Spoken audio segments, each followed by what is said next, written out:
Thanks for watching. Please take this time to join the notification gang. Marriage counselors, what are the most common mistakes couples make? I have provided couples counseling at different points in my career. Some of the common mistakes I will often see are: 1. Expecting partners to be able to read their mind and anticipate needs and wants. 2. Goes with the first one, lack of communication/comfort with discussing difficult topics. Or one partner being uncomfortable with discussion a topic which leaves both partners feeling frustrated or dissatisfied. 3. Blaming their partner for all issues in the relationship and not taking ownership of their own role in dysfunction/issues. 4. Not expressing gratitude towards your partner on a regular basis. Experiences and expressions of gratitude can have a really positive effect on psychological well-being as well as relational strength. 5. Not giving intimacy in their relationship enough attention.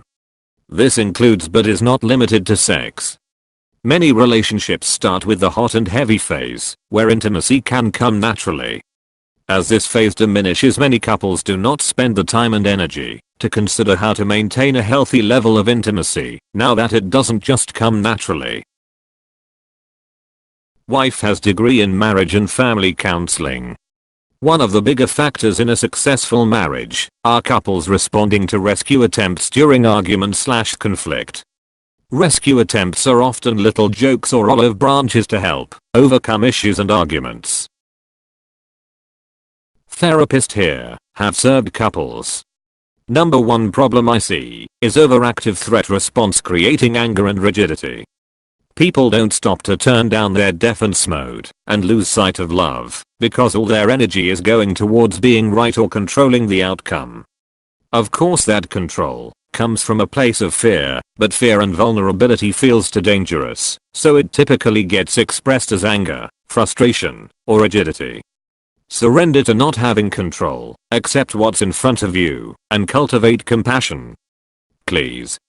Because you're rigid couples who just can't prioritize empathizing with each other over your fear response are driving me nuts. Currently a student in a clinical psychology doctorate program, focusing in marriage and family.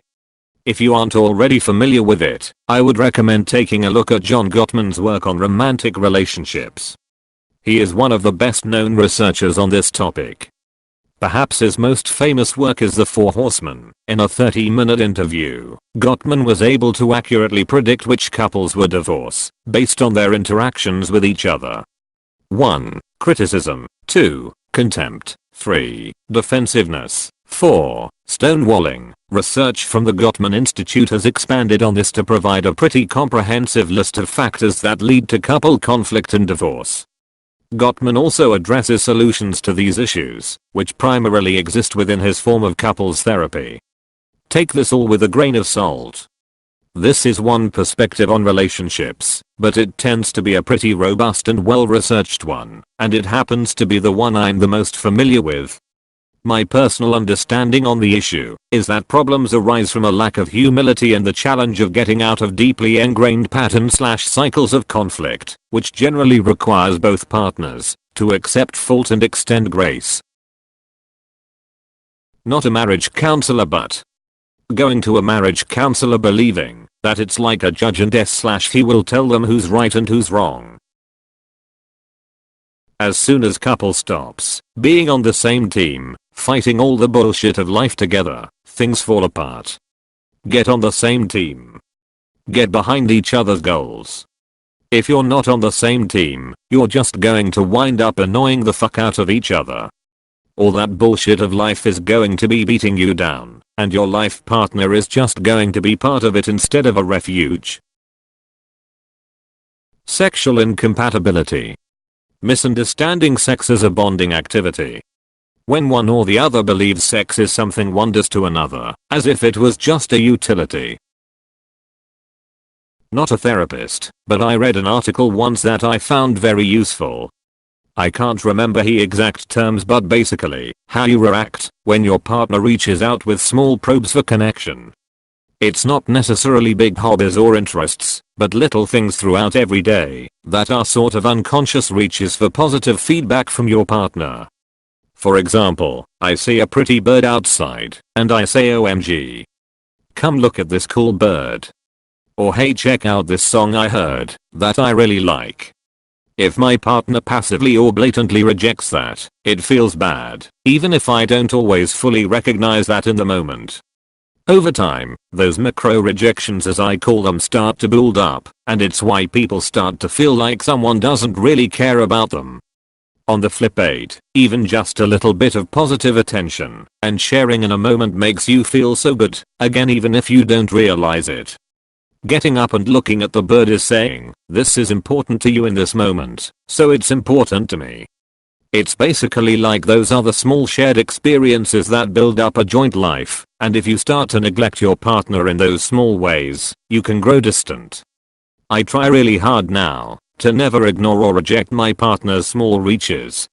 I often don't care about the Instagram meme he wants to show me, or the latest NBA news, but I'll listen or look and laugh, because I want him to feel loved and appreciated.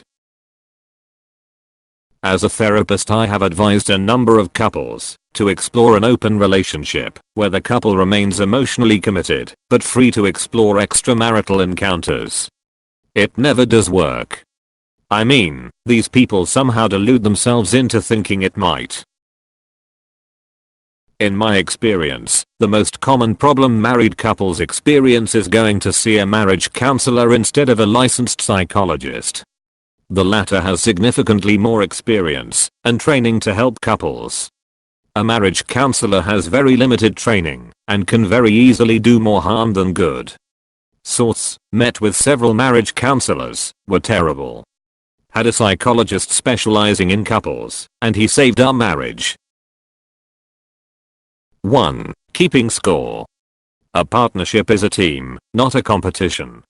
Whether a person keeps score of everything they have done, or everything their partner has done, it is a death knell for the relationship. This is one of the most common causes of resentment in a relationship, and you see it often when people use absolute terms to describe themselves or their partners. I pointy, I always, she never. Remembering that each person has his/her own needs, abilities, skills, and boundaries is essential to a healthy couple. 2. Expecting that because your significant other knows you better than others, and is around you most, that they are aware of all of your thoughts and feelings. Your partner is not psychic, and no matter how often they are around you, or how well they know you, they cannot pick up on every nuance to determine how you are feeling, and how they should respond. That is called emotional babysitting, and it cascades into a host of problems and unnecessary hurt. Not exactly a marriage counselor, but speaking from experience. 1. Allowing families/friends to get too involved in the relationship. Remember the saying, too many cooks spoil the broth. Yeah, exactly this. 2. Assuming you know exactly what your partner wants at any given point in time. People will not always be in the frame of mind we expect them to be. Sometimes it's best to give them their own space. 3. Not discussing finances deep enough, or avoiding it altogether. 4. Discussing really important decisions/making these decisions via text messages. 5. Not opening up to each other for fear of having a conflict. This tends to mount up tensions deep down inside, and will normally come up when an argument occurs, thereby adding more fuel to the fire. 6. Adopting a tit-for-tat policy. One should aim to put their 100% commitment into a relationship for the sake of the relationship itself, and not because they expect returns sooner or later.